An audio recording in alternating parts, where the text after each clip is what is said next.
Бұл жерде шығып сүйлөгөндөр абдан жакшы ойлорду айттыңар. Ишиңерде болот ойлайттыңар. Бирок бир гана нерсени айтпай койдуңар. Коррупция дейсиңер.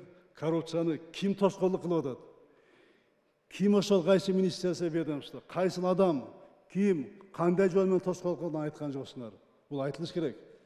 Мен кылсам коррупцияны Жээнбеков, мына кылып атса, аты айтылыш керек Жээнбеков деп.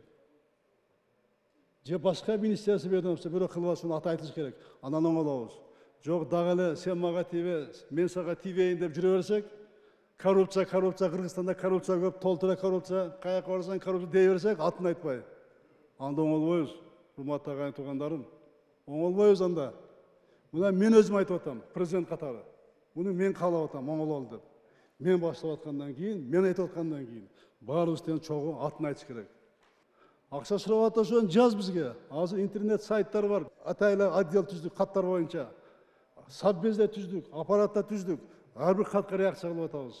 Ошон үчүн аты айтылыш керек. Аты айтылыш керек. А биз буга реакция кылабыз, Кудай кааласа, бул боюнча.